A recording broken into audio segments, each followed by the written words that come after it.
I mean, I think you have to get the strategy right first, Okay. right? And I think we did that particularly well here at QTS in 2016, and I'll talk about that. But and then to me, um, you have to build relationships with these customers. Um, and then after that, I don't think it's that complicated, right? That's why a JMU grad can do this job, and you don't need a Harvard MBA to do it, right? You just need to hustle. You need to outwork the others. You need to be persistent. And so those kind of like core, call them sales athletic skills, I have found prevail if you layer that in with really good relationship building. And, you know, it has to be part of your DNA. And that's the thing, again, that I go back to what attracted me about QTS is that it's good, wholesome, honest people here. That's kind of our DNA. And that's what attracted me here because I'm a culture guy.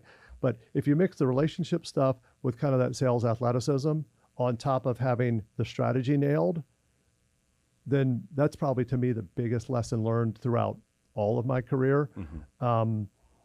What we did particularly well here is our previous CEO, you know, was pretty determined to figure out hyperscale.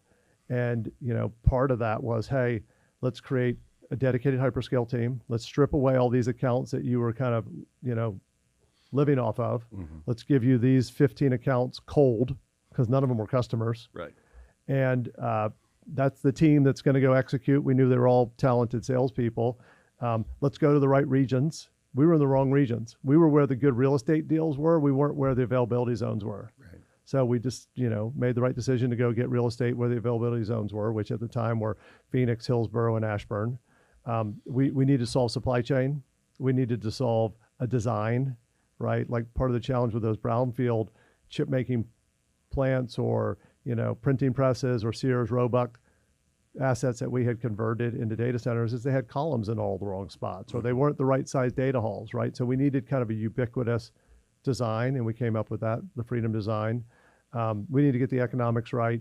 We knew we had the foundational operational skill set. We'd hired all these great military, ex-military folks that knew how to run submarines and aircraft carriers and, you know, manage the nuclear assets there. So we had this incredible reputation for running great data centers, but now could we build them, build the right ones, build them in the right spot, and then get, you know, economics right.